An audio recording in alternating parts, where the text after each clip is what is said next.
Saudara, satu ekor gajah liar ditemukan mati pada lahan sawah warga di Desa Alujang, Kecamatan Pasiraya, Kabupaten Aceh Jaya. Gajah yang mati tersebut berjenis jantan dengan kondisi yang mengenaskan. Seekor gajah liar jantan ditemukan mati di area persawahan milik Zarmawan, warga Desa Alujang, Kecamatan Pasiraya, Kabupaten Aceh Raya, Rabu pagi kemarin. Kematian satwa dilindungi tersebut menambah jumlah kasus kematian gajah di Aceh Jaya. Amatan TVRI di lokasi temuan gajah, pihak kepolisian bersama pihak BKSDA Aceh ikut melakukan penyelidikan perihal adanya kematian gajah di lahan sawah warga dengan kondisi masih utuh. Bangkai gajah ini diperkirakan berusia sekitar 20 tahun.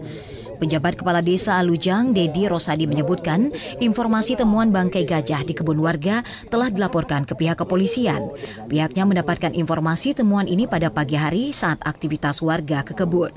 Saat ini petugas dari Polres Aceh Jaya bersama tim BKSDA juga sudah mengamankan tempat kejadian perkara atau TKP dan memasang garis polisi. Menurut Dedi, gajah yang mati ini merupakan salah satu dari sekian banyak gajah liar yang selama ini ikut meresahkan para petani, baik di desanya maupun desa tetangga lainnya di Kecamatan Pasiraya.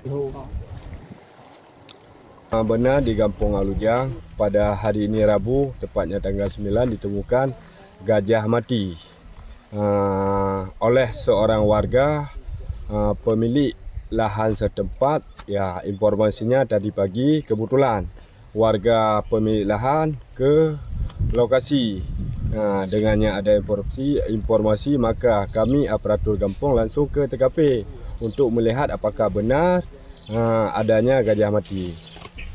Ya, kalau sekarang ya alhamdulillah sudah ditangani pihak terkait.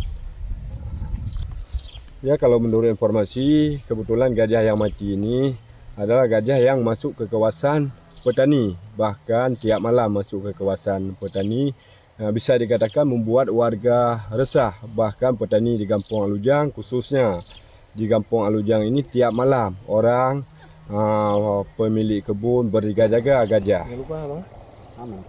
Hingga berita ini ditayangkan belum ada keterangan resmi terkait dugaan penyebab kematian satwa tersebut, baik dari pihak kepolisian maupun dari pihak BKSDA Aceh sendiri.